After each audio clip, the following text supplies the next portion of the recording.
beautifuls, this is Aromie here, and welcome back to Tailor Tales. So as you guys can see, I'm already ready. I'm already ready to get along with this chapter. The past few days have been a whirlwind of emotions and uncertainty. It scares me the things that have been going on. I don't really know what to feel or what to do. I haven't even talked to Sarah about it. I can't really put my thoughts and emotion into words. All I know for sure is that Neil and I definitely kissed, and this time I knew it was him. It's confusing because I'm pretty sure I wanted nothing to do with him for the longest time.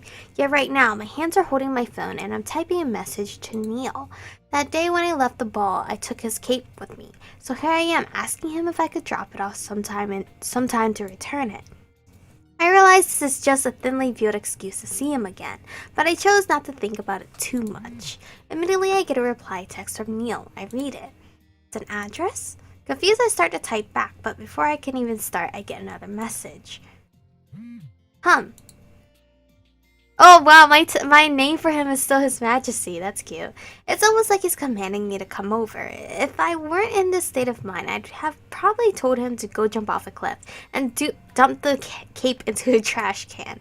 But I feel myself well up with a buoyant feeling, and grab the stupid cape and head outside, phone in hand with the GPS on. The GPS leads me to a nicer part of the city, much like where Angela lives. I come across an apartment complex, and I hesitantly stand in front of the entrance. I'm so nervous right now, it's stupid. I make my way up to Neil's apartment, and he lets me in. Oh, he suits his apartment much better. Neil greets me with a silent stare. He looks impeccable as always, groomed and neat, like it's been drilled into him from a young age to present himself this way.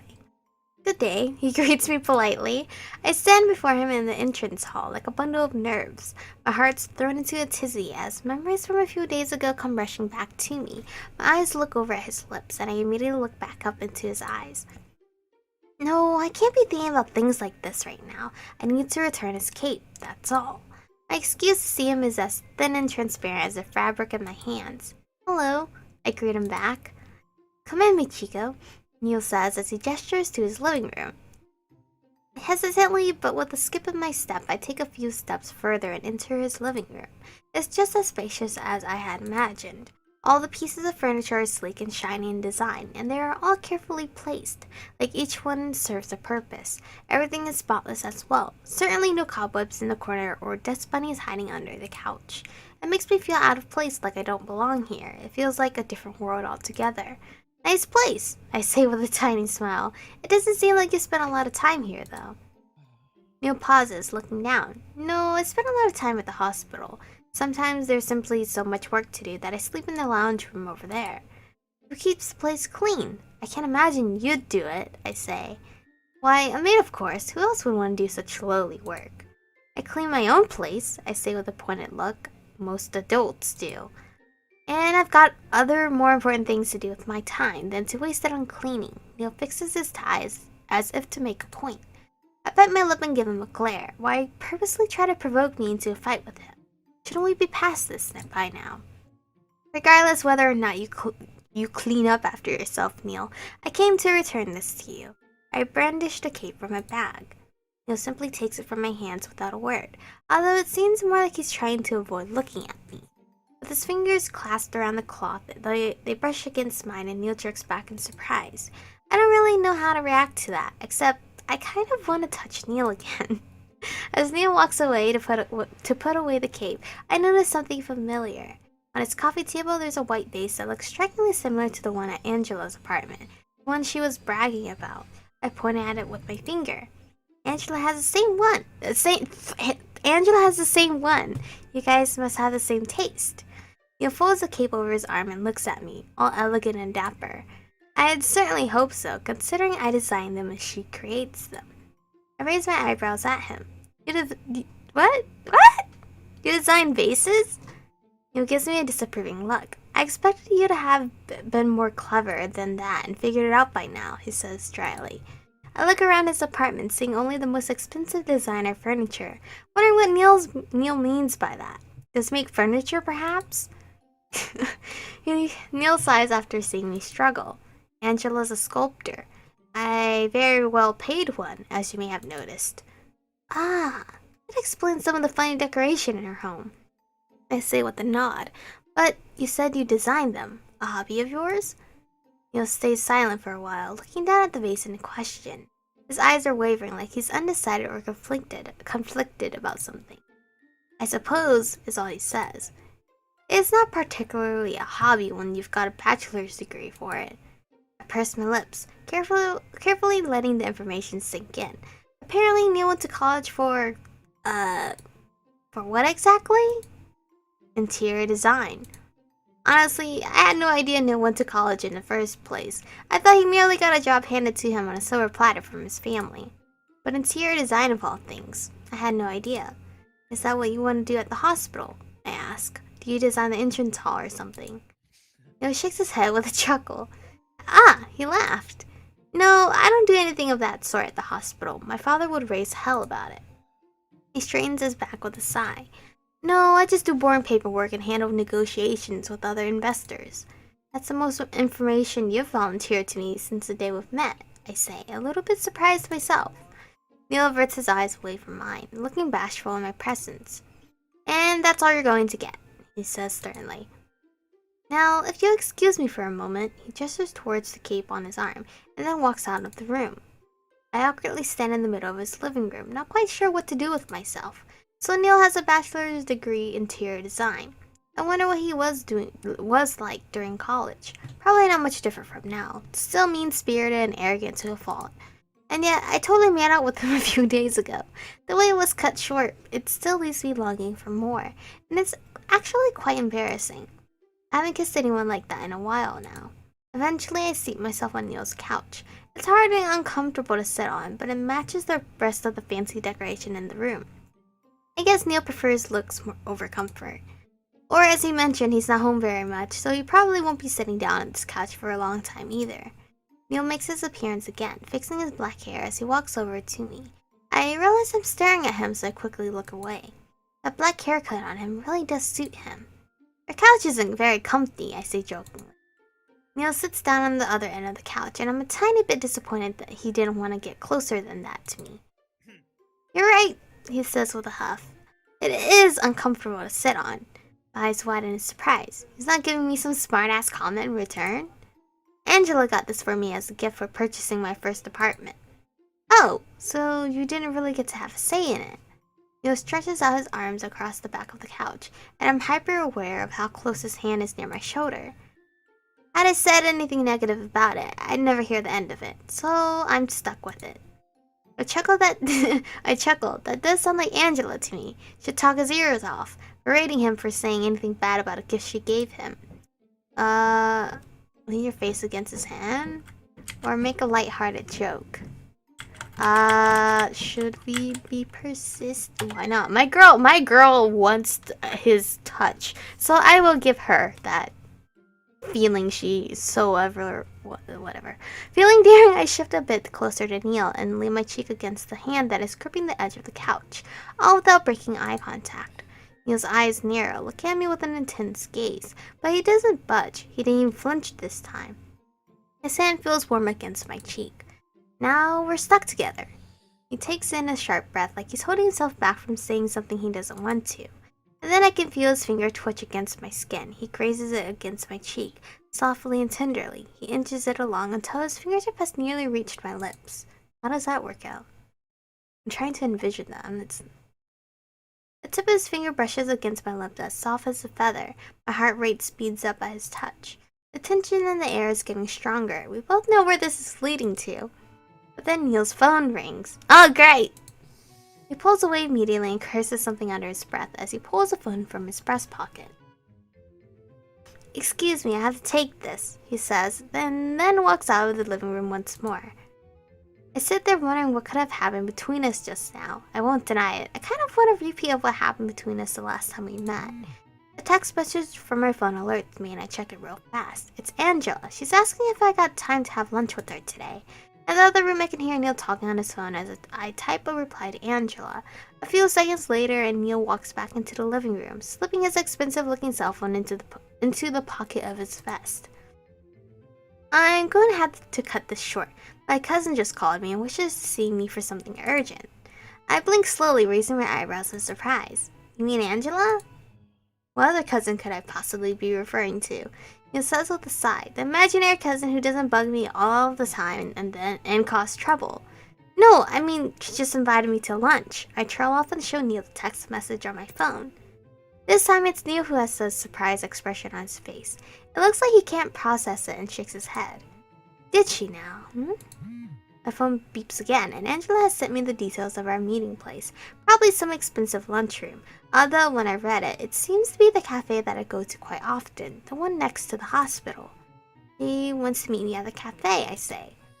Neil sighs. He's definitely not happy about something. That's where she asked me to meet up. I don't know what kind of trouble she's caused or why she's involving you into her business, but we should probably find out what she has gotten herself into. How did she call him? Was she like putting him on the speaker as she was texting me? Because that's the only way I can possibly think she did this. I nod at him and we both leave to the cafe.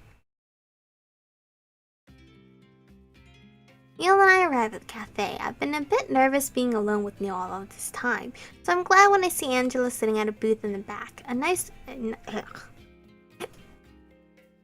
quiet spot. When she sees us, she waves us over. Darling, you look nervous. Did anything happen on your way here? Says Angela while inspecting every inch of my skin with her wary eyes. I swallow. No, I'm fine. I'm just concerned about you. And she looks offended. Angela turns to look at Neil, who takes a seat at the booth. What did you tell her? Don't scare the poor girl. I sit down next to Neil, making sure to leave enough space between us, lest I get anxious again. I did nothing of the sort. Now, can you tell me what we're doing here and why I had to rush? Yes, Angela. Please tell us why you had to ruin a nice moment between me and Neil. Angela sips on her cup of coffee. You didn't have to rush, you silly Nelly. But I did, however, wanted the both of you together. Did you get into a row again with my parents when you were drunk? Neil asked accusingly. Angela's mouth shapes into an O, and then innocently shakes her head. Why, of course not. Don't think so lowly of me. I was only tipsy at best. Neil gives her a glare and he crosses his arms around across his chest, or not around. I told you to stop engaging with my parents. They're not going to listen. I started to wonder just how big of a problem alcohol is for Angela. If I had to believe Neil's words, it seems like a reoccurring problem. Not that I really understand their family dynamic or what's going on. I feel out of place, like I shouldn't be listening in. Angela starts to pout. You know I can't help myself when they're talking about deciding your fate. Who else is going to have your back if your own cousin won't protect you? I don't need you to be a hero and cause even more trouble, Angela. So tell me, what happened this time? Well, Angela casts her eyes downwards, suddenly being more serious. I may have proposed to find you a fiancé. Neil looks flabbergasted, torn between surprise and embarrassment. He pushes the palm of his hand against his forehead in shame. Before I lose myself here, can you please explain why you have come up with such a ridiculous idea? You see, I know they've been making you work too much. You simply can't handle the position Marcus has given you. In fact, you didn't even want anything to do with the hospital. But I was like, they don't care. You're overworked and tired and it's absolutely too much. No one deciding what I can or cannot handle. Neil spits out in anger, cutting off Angela's words. Eh? Why am I here again? This is sounding like a family dispute. When I tried to reason with them, Marcus would have none of it, until I mentioned that I know they were looking for a marriage candidate for you, and that I actually knew someone who'd be a good fit. Yeah. Suddenly I'm starting to understand the reason why I am here. You did not, Neil says in a low voice, narrowing his eyes at Angela. He leans his face into his hands in anticipation.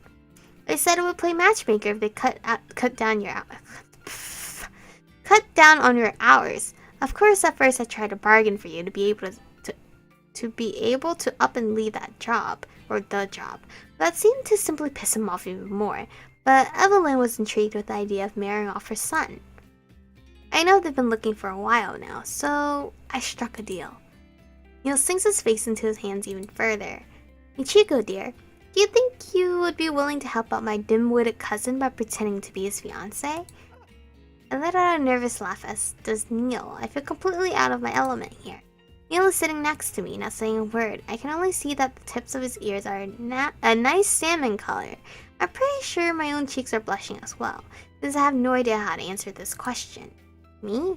Pretend to be Neil's fiance? What kind of TV drama did I step into now? You wouldn't need to do much at all. Just take a few cutesy pictures together. Meet Marcus and Evelyn for dinner just once, and everything is set. And then what? Neil barks at her. Wouldn't they expect us to get married eventually? What possessed you to think this was in any way a good idea? Your drivel is madness at this point. Just how drunk were you? Don't be so fussy about the details. You could simply announce you've broken the engagement afterwards. I mean, people are sometimes engaged for years, you know. Neil gestures at me with his hand. You want me to pretend to be in some kind of relationship with someone like her for an entire year? I take offense at that. I'm not saying you should stick together for an entire year. Simply long enough to satisfy your parents and get them off your back. Isn't that what you want? Or are you saying you love being overworked at a job that you hate? Don't I get a say in this? I pipe in. Neil ignores me. It solves nothing, Angela. Let's pretend for a second here we can fool my parents. They give me less hours to work, and who knows how long this will last. It'll be for a little while until everything reverts back to my normal work hours. Fundamentally, nothing has changed. The only thing that changed is that you cooked up some ridiculous scheme that's not worth my time. Well, I was a little tipsy at the time, Angela admits with a small laugh. Nonetheless, if it means my cousin can stay in good health and not get sent back to the hospital for overworking himself, then it's worth it. Neil rolls his eyes. Don't be dramatic. I simply passed out and decided to stay in one of the rooms, since I actually had that kind of privilege for being a forester. My health was in no danger. It clicks in my mind that he's talking about that day Angela told me that Neil was in the hospital. And I rushed over to him like an idiot to see if he was doing alright. So he was actually fine all of this time. So I don't need you worrying about how much I'm working at the hospital. I can handle it. I didn't ask for you to bargain with my parents to strike some kind of preposterous deal about finding me a fiancé. Least of all, why would you involve her of all people? Angela's eyebrows finally lower. She looks genuinely upset. Excuse me for worrying about you. You know it breaks my heart to see you work this much. Your 20s should be spent partying and carefree, and to follow your dreams and passions. You shouldn't be wasting it away in some smelly old hospital among business associates. Well, you know I can't do much about that, he replies Neil. Why can't he do anything about it? Obviously we know why, but I don't want him to quit his job. That's kind of like stupid. And why not? Are you being forced to work? I simply ask. Suddenly the both of them stop talking and turn to look at me. Realizing that I'm actually still here, they look at me like I mentioned something that has never even crossed their minds. Mind your own business. You shouldn't even be here. You have no knowledge of what's going on here, says Neil. I'm here because Angela invited me, I say, not backing down.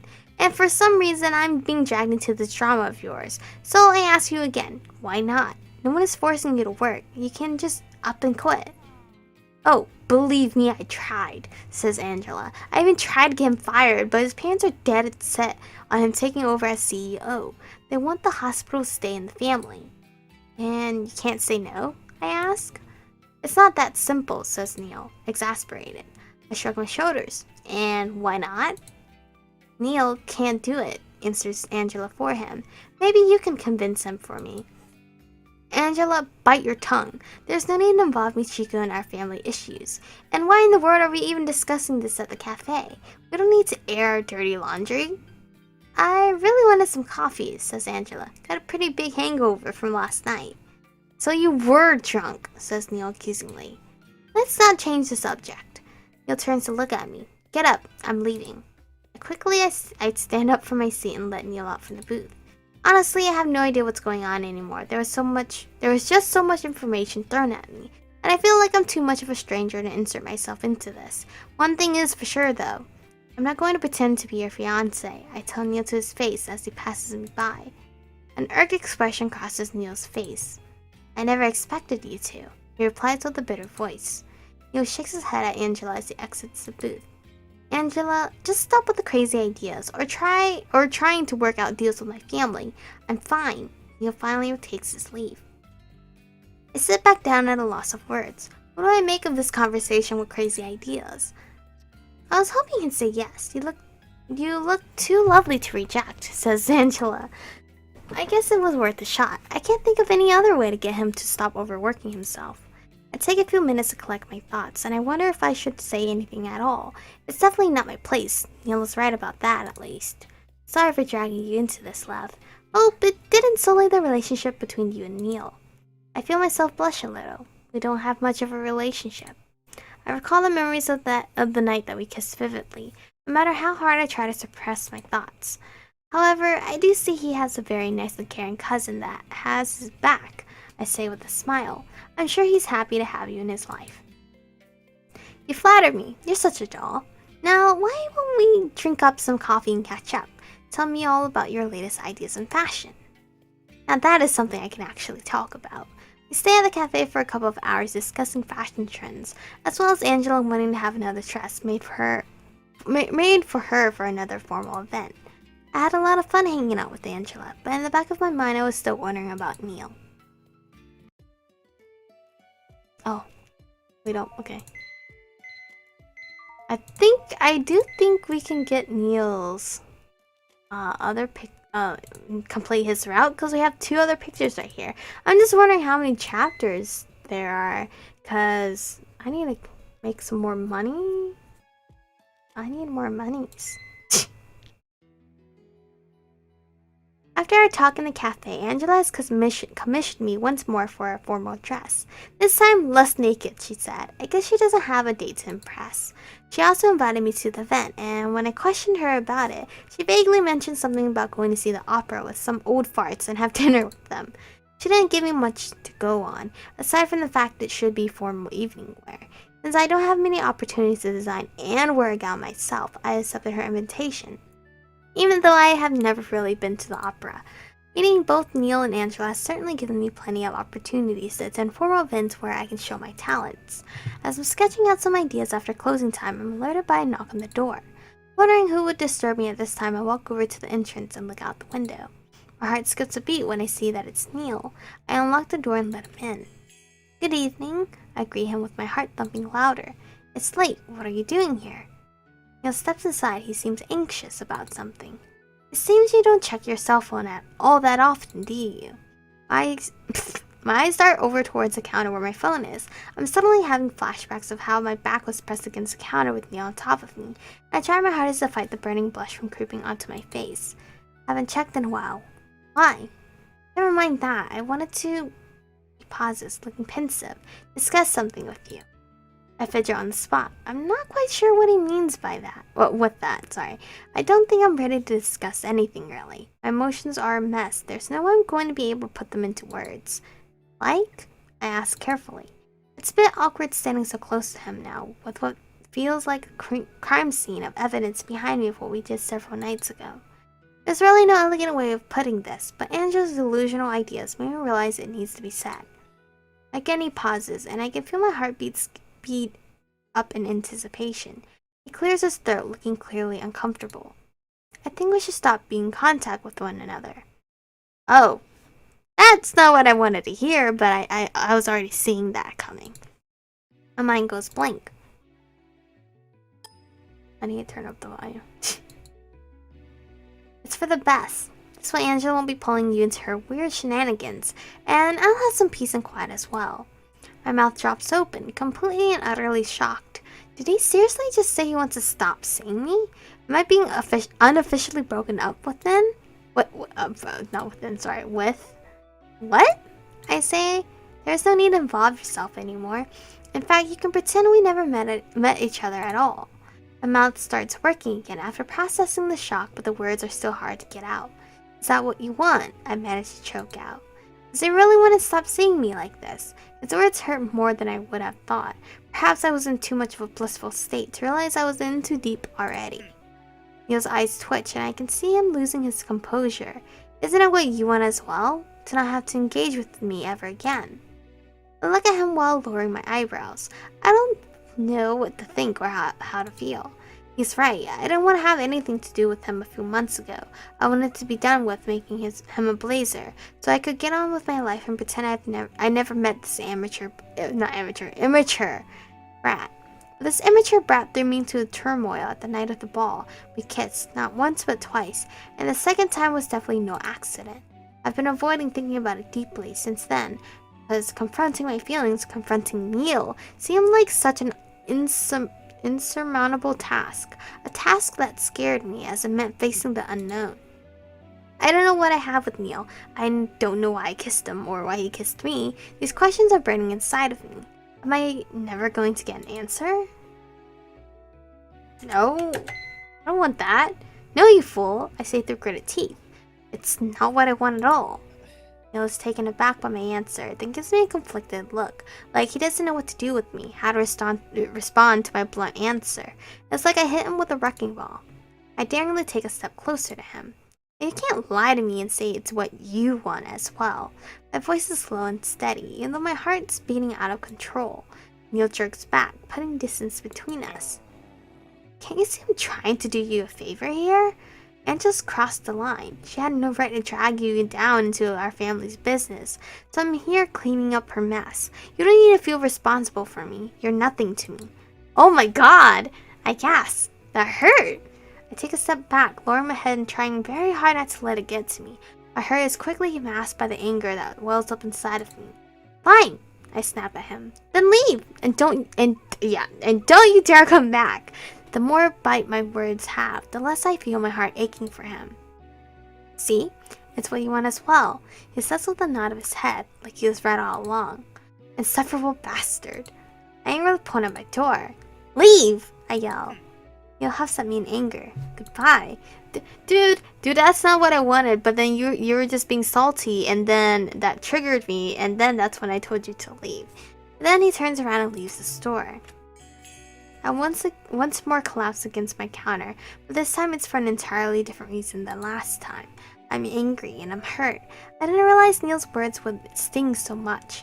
Then again, I don't know why I would ever delude myself into thinking Neil cared about me, even if it was just a little. He's always looked down on me anyway. It doesn't even matter if I was some kind of hero to him when he was a little kid. After all, he's not a little kid anymore. He's a grown man making his own decisions in life. When he decided he doesn't want to see me anymore, I check my phone real quick and notice I have 2 messages and 1 missed call from His Majesty. Both messages are him asking if we could meet up tonight. My fingers hover over the delete contact button. I don't know what to do. The next couple of weeks I drown myself in work. Christmas passes by in the blink of an eye, and even New Year's Eve is something I barely remember celebrating with Sarah. I do overtime, I sew and stitch whenever I get the chance. I'm making phone calls here and there to order fabric. I do everything in my power to keep my mind from straying too far away from work, because nothing good will come from thinking about Neil. Angela seems to be oblivious, which is good, so she won't bug me about it. At least this whole ordeal left me behind a good friend. I've been working on both of our dresses fit for the opera. Angela's dress is finished, so I needed her to come over and do the final fitting for any alterations. I managed to get Angela inside of her red dress. This looks fabulous, my dear. Angela coos at me once she sees herself in the mirror. She makes a few flashy poses trying to look sexy and haughty. I make a few notes to tuck it in some more at the bottom hem, but the dress seems to suit her just fine. I breathe a sigh of relief. My work paid off. Angela undresses and hands it over to me. I carry it over to the sewing machine and start taking in the hem. Have you ever been to the opera before? It's nothing fancy, really. People who believe themselves to be important attend to it to inflate their egos. Don't let it get to you. I give a small chuckle while I push the fabric along the needle. Then, why did you get an invitation? Ah, well, says Angela a bit dismissive. I get invitations to loads of events. I have to network where I can, you know? And for you, it's great as well. People might want to know who made this fabulous dress. Lord knows that I've been praising your name from the rooftops since last time. And thank you for that, I say, although I've yet to hook another client such as you. Well, I guess we need to change that, no? Angela winks at me. I'm sure something great will happen. So, who is it that invited you, and are they okay with me tagging along, I ask? Maybe I can snag them as potential clients. Just some old couple. Lovely people when they're in a good mood. Not so lovely when they're in a bad mood. But it's absolutely no problem with that you're coming along. Is it Neil's parents? I told them all about you, and they're excited to meet such a wonderful and talented young woman as yourself. Or such as yourself. I wonder just how much Angela's told them about me. It's not like I'm anything special. I guess we'll see. I give the dress back to Angela once I'm finished, and she tries it on once more. The cut of the hem is looking a lot better, and Angela seems pretty stoked at the final result. Dazzling, simply dazzling. All I need is a nice diamond necklace to finish it off. She takes it off and neatly places it on the counter. I bite my lips to prevent myself from making a snappy comment about me not being able to afford something like that unless I worked for 10 years straight. Sometimes Angela really does seem to live in a whole other world. I wonder how much money she makes doing pottery of all things. Alright, I heard about your job. You make pottery? Angela smiles at me. I make all kinds of art, love. I love to sculpt and let my imagination go wild. It's a passion of mine to travel the world and see the many pieces of art that people create. Italy had only been my latest escapade. It makes me happy to see you're doing something you love then, I say. It reminds me of myself. I moved here to start my own boutique and to create clothes that people are happy to wear. I love making clothes as well. I've been doing it once my grandma passed away, you see. She used to sew me all of these girly dresses, but I just didn't want to wear them back then. I wanted to play in the mud and get dirty. I didn't want to be girly, but I never wore those dresses. Angela looks at me with a comforting smile on her face, letting me say my piece. It's hard to imagine you as a tomboy, she chuckles. I really was, but after my grandma passed away, I was left with these boxes full of the dresses she made for me. It made me so sad, I cried for a whole week straight on the attic with the box. My mother gifted me the sewing machine my grandma used, and I guess I fell in love with it ever since. It's a lovely memento, of your grandmother, Michiko. I'm sorry you had to say goodbye to her so soon. I smile at her, happy to be reliving my memories of Grandma again. That's okay, she gave me a passion in life. That's great, life is all about going after your dreams and finding your passion. Angela suddenly looks timid. That's why I'm so concerned about Neil. Oh no, the one subject I wanted to avoid, but it would be rude to tell her to not talk about him. She looks at me with hopeful eyes. He's stressed at work, it's chaining him down. I know he wants to do something else with his life, but he doesn't want to defy his parents. I'm conflicted about wanting to hear more about Neil and wanting to tell Angela to stop talking. You know, he's got a bachelor's in interior design, yet he doesn't do anything with it. Instead, he's wasting away his potential in the family business. It's infuriating, really. Angela takes a deep sigh. Is that why you wanted me to pretend to be his, I ask a bit hesitant. Oh, that? Angela says in a dramatic voice.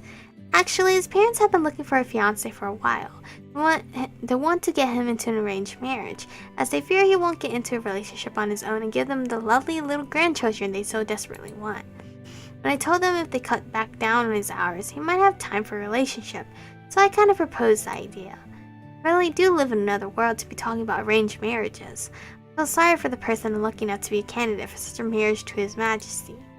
But don't you worry, everything will be alright. I've got plans, says Angela determined. I wonder what she's scheming now, but decides against asking her. Now let's get this dress back into some plastic so I can carry it back home. Oh right, about your dress, have you started on that yet? She asked. I made a few sketches and got a general idea in my head, but I haven't started the construction yet. She gives me a devious smirk. Pick something dark blue, it'll go lovely with your eyes. I suddenly remember something I needed to ask Angela. About the ticket to the opera, how much is it? Angela shakes her head at me. I invited you over. I can't expect you to pay for your ticket as well. No, don't worry, this one's on me. Angela stays with me to discuss some more ideas for my dress before she leaves to go home. The day of the opera is in 2 weeks, so I better hurry and finish my dress. I hope I don't run into Neil since I'm hanging around with Angela. That's not gonna happen, bro. Oh, request. Is it? Myself, a dress for the opera. Oh, I need to buy those gloves. And maybe that top. I don't think I have that top. But that's for the next episode, so we're gonna do that. And I need money anyway, so yeah, that would be great. Anyway, thank you guys for watching. Stay beautiful, and I'll see you guys in the next one.